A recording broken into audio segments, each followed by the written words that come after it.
This is Greenland, the largest island in the world. 4/5 of this wilderness is permanently covered by an ice cap, leaving only a small habitable fringe around its edge. Here, life is tough. The Inuit are Greenland's indigenous people. 90% of their food comes from the sea, but for 9 months of the year, that sea is frozen. In the summer, when the sea ice melts, the Inuit hunters are faced with a short window of opportunity where they must gather all their food for the dark, frozen months ahead. One of the biggest prizes that nature can offer during this time is a narwhal, an almost mythical tusked whale. It grows to the size of a minibus. The Inuit have been hunting them from kayaks for thousands of years. I certainly didn't want to kill one, but I really wanted to see one of these reclusive aquatic unicorns. To do this, I was planning on joining a narwhal hunt, and on the way, I hoped to see whether I could survive for just a month in this inhospitable place, where the Inuit have survived for centuries.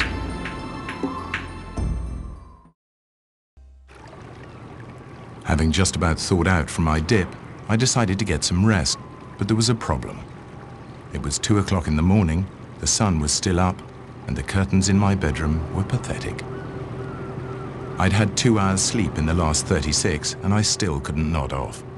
I decided to go for a walk and get a glimpse of this mini city at rest. No chance.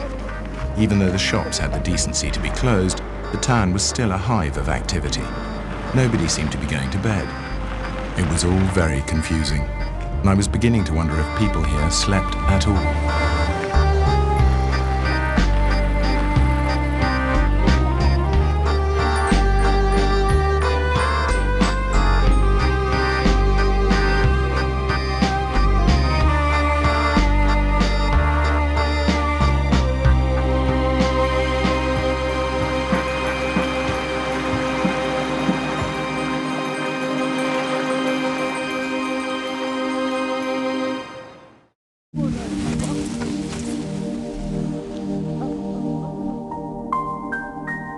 We were heading for the remote village of Siorapaluk, the northernmost settlement in Greenland. It was a 2-hour journey to the edge of the sea ice, and the lifelessness of the landscape underlined how utterly dependent the Inuit are on what they can extract from the sea. On the long hours of watch duty, I began to get seriously cold feet. How could one man kill a whale 6 or 7 times his size from a vessel that would disintegrate at one whack of its tail?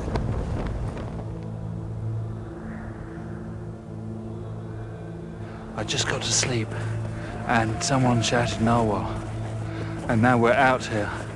Actually been very fast, and although I'm still half asleep, I think I've got everything, but we're all at posts. There aren't actually many big ponds left, but we've come quite a way from the camp now, and it's back to the waiting game. We're asleep, but it happens to be the coldest it's been since I've been here, so it's good timing by the narwhals.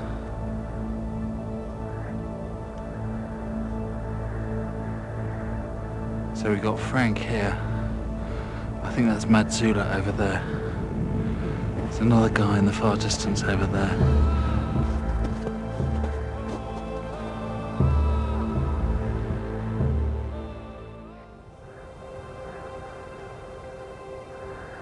Day 6, and the narwhals appeared from nowhere. I watched as Frank and Madzula quickly and calmly prepared their kayaks. But by the time they were ready, the narwhals had dived.